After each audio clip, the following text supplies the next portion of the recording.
Cartoon horror story. रात के सन्नाटे में राहुल और उसकी छोटी बहन रिया दोनों बड़े प्यारे और शरारती बच्चे थे। वे अक्सर एक साथ मिलकर कार्टून शो देखते थे, खासकर उन अजीब और डरावने कार्टूनों को जिन्हें वे रात के अंधेरे में देखा करते थे। एक दिन राहुल और रिया को एक नया कार्टून चैनल मिला जो सिर्फ डरावने और रहस्यमय कार्टून दिखाता था। चैनल का नाम था रात का डरावना कार्टून। इस चैनल के बारे में उन्होंने पहले कभी नहीं सुना था, लेकिन उसका नाम ही इतना आकर्षक था कि वे तुरंत उसमें घुस गए। यह चैनल अजीब था। इसका हर कार्टून बहुत डरावना था, लेकिन कुछ खास था जो उन्हें हमेशा खींचता रहा। वे दोनों टीवी के पास बैठकर गहरे अंधेरे में उस चैनल को देखते रहे। हर रात जब घर के सभी लोग सो जाते, राहुल और रिया बत्ती बंद कर चैनल चालू कर देते। पर एक दिन एक ऐसा एपिसोड आया जिसे देखकर उनका दिल दहल गया। इस्टाओ पहली मुलाकात। उस रात जैसे ही उन्होंने चैनल चालू किया, स्क्रीन पर एक अजीब सा चेहरा नजर आया। यह चेहरा एक पुरानी कार्टून कैरेक्टर का था जिसका नाम था काला जोकर। वह जोकर सामान्य नहीं था।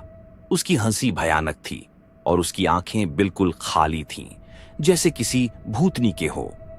वह जोकर टीवी स्क्रीन पर धीरे धीरे मुस्कुराने लगा। उसके मुस्कुराने के साथ ही अंधेरे में एक अजीब सी ठंडक फैलने लगी। रिया ने डरते हुए राहुल से पूछा, भैया ये कौन है?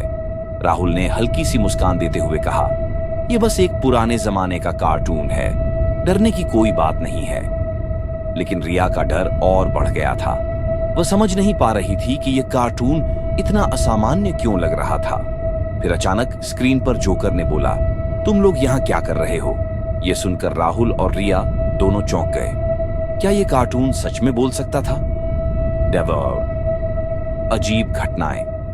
अगली रात जब राहुल और रिया फिर से वह कार्टून देखने बैठे तो इस बार कुछ और ही हुआ।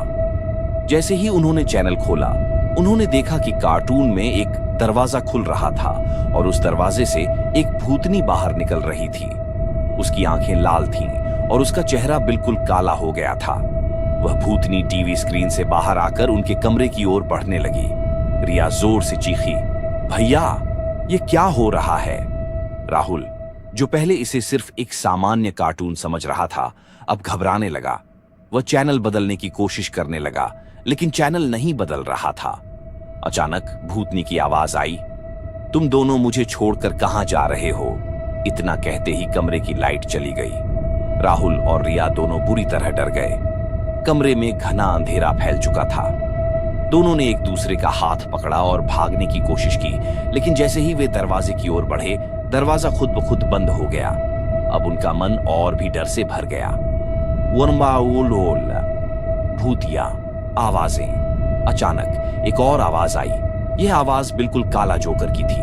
वह हंसी हंसते हुए बोला, तुम दोनों को बाहर नहीं जाने दूंगा। राहुल और रिया ने हिम्मत जुटाई और पूरी ताकत से दरवाजा खोला। जैसे ही दरवाजा खुला, वे दोनों तेजी से बाहर भागे।